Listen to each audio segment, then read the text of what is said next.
ایک شخص نے بیان کیا ہے کہ ہم تاجروں کے ساتھ کشتی میں تھے کہ تیز ہوائیں چلنا شروع ہو گئیں، سمندر میں لہریں اٹھیں اور کشتی ڈگمگانے لگی۔ اس لیے ہم لوگ بہت ہی ڈرے، مگر کشتی کے کونے میں ایک شخص تھا، اس کے جسم پر اونٹوں کے بال کی چادر تھی۔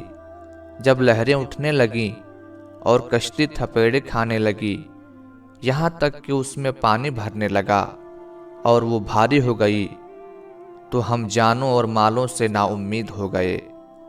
اس کے بعد وہ شخص کشتی سے باہر نکلا اور پانی پر کھڑے ہو کر نماز پڑھنے لگا۔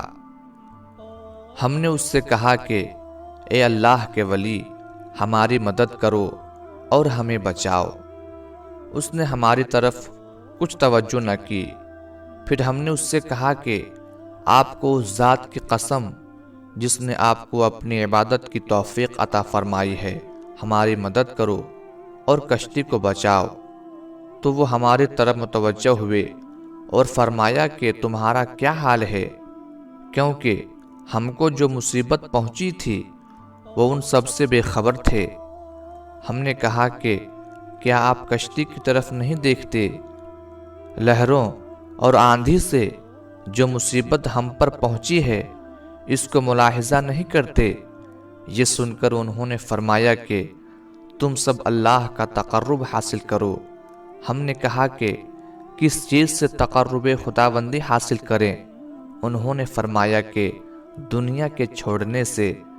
ہم نے اس سے کہا کہ بے شک ہم نے ایسا ہی کیا۔ اس کے بعد انہوں نے فرمایا کہ اللہ تعالیٰ کے نام کے ساتھ کشتی سے باہر نکلو۔ پھر ہم یکے بعد دیگرے کشتی سے باہر نکلنے لگے اور پانی پر چلنے لگے، حتیٰ کہ ہم ان کے گرد جمع ہو گئے۔ ہم سب پانی پر کھڑے تھے اور ہم لوگ 200 یا اس سے زیادہ آدمی تھے۔ اس کے بعد کشتی ڈوب گئی اور جو کچھ اس میں مال و اسباب تھا وہ بھی ڈوب گیا۔ پھر انہوں نے ہم سے کہا کہ دنیا کے خوف سے تو بے شک تم لوگ بچ گئے ہو، اس لیے اب تم لوگ جاؤ۔ ہم نے ان سے کہا کہ ہم آپ کو اللہ تعالیٰ کی قسم دے کر ایک سوال کرتے ہیں کہ آپ کون ہیں؟ اس کے جواب میں انہوں نے کہا کہ میں اویس قرنی ہوں۔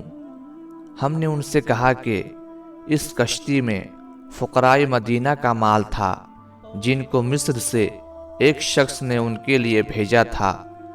پھر حضرت اویس قرنی رحمۃ اللہ علیہ نے فرمایا کہ اگر اللہ تعالیٰ تمہارا مال تم کو واپس کر دے تو تم لوگ ان کو فقراء مدینہ پر تقسیم کرو گے؟